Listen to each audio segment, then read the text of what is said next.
Chers amis, cette cérémonie est traditionnellement consacrée à la commémoration du génocide de 1915, dont la communauté arménienne de Paris est issue. Mais personne, je pense, ne sera surpris que j'évoque en ces instants la question du Haut-Karabakh, qui n'est pas sans lien avec la problématique d'aujourd'hui et qui a fait, hélas, l'objet d'une actualité brûlante au début de ce mois. En effet, ce n'est pas sans tristesse, et je dirais même que c'est un crève-cœur, de voir que 100 ans après le génocide, des jeunes Arméniens de 18 ans sont obligés de risquer leur vie pour défendre le droit à l'existence de ce qu'il reste de leur peuple sur ces territoires ancestraux, une existence et des territoires qui se sont réduits comme peau de chagrin. 18 ans, c'est en principe l'âge d'une certaine insouciance. Pour les plus mûrs, c'est celui où on oriente ses études, où l'on pose les jalons pour sa carrière professionnelle ou familiale. C'est l'âge où l'avenir est devant soi.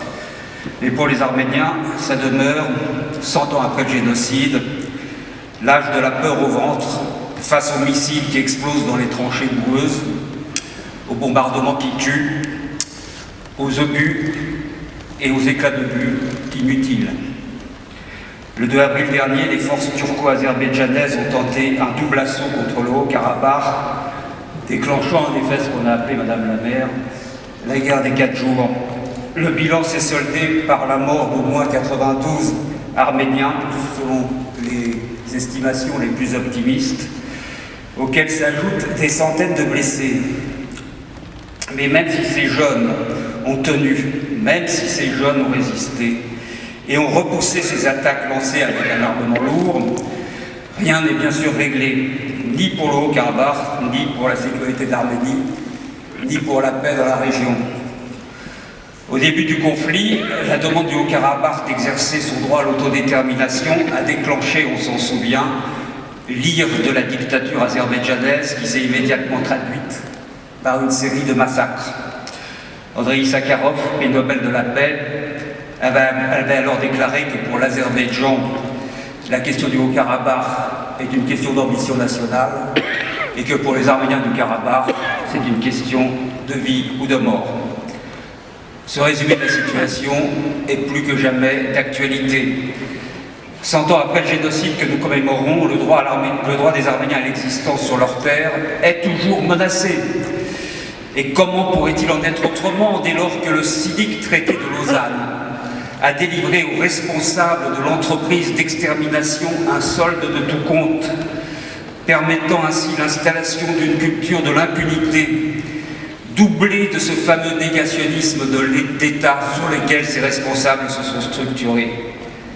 Et je ne parle pas, mes chers amis, des aberrations actuelles, celles qui conduisent des dirigeants de l'Europe à confier carrément les clés de l'Europe à la Turquie d'Erdogan, de lui confier la carte de ses frontières et d'ouvrir l'espace Schengen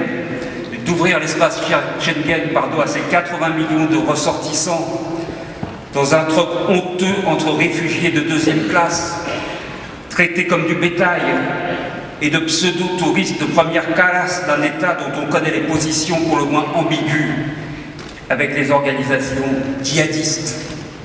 Alors oui, si des conscrits arméniens se voient de nos jours obligés d'exposer leur vie pour protéger celle des leurs, c'est peut-être justement parce que ce génocide n'a pas eu de Nuremberg, que carte blanche a ainsi été donnée à la barbarie, et que d'une manière générale, l'esprit de Munich continue de marquer de son empreinte les relations internationales. Ce sont les conséquences de ce déni de justice et de ces lâchetés successives que des jeunes Arméniens payent encore aujourd'hui de leur vie. Et quand nous demandons une loi contre le négationnisme de ce génocide, c'est bien sûr pour nous protéger, nous, ici et maintenant, contre ce fléau, mais c'est aussi, pourquoi le cacher, pour pallier ces carences politico-juridiques dont les effets ne s'arrêtent pas à l'entité arménienne, mais qui risquent même de se répercuter jusque sur la sécurité de nos sociétés car évidemment, tout est lié. La République du Haut-Karabakh est aujourd'hui un verrou stratégique. Elle l'est d'un point de vue civilisationnel. Je le dis sans fausse pudeur aucune. Et politique, en tant qu'incarnation du droit à la différence et de celui à l'autodétermination, lesquels constituent respectivement la pierre angulaire de la démocratie et de la législation internationale. Des droits que la communauté internationale a défendus par la force des armes en mars 1999 pour le Kosovo, pourtant alors légalement reconnu comme appartenant à la République fédérale de l'ex-Yougoslavie. Des droits sur lesquels se sont créés une très grande partie des États qui forment l'Organisation des Nations Unies. La démocratie, ce n'est pas la loi de la majorité, c'est la protection de la minorité, disait Albert Camus. Des valeurs dont nous savons qu'elles sont âprement promues en ces murs, à la mairie de Paris, et dont vous me permettrez de dire que les jeunes soldats de la République du Haut-Karabakh sont aujourd'hui les héros. Merci.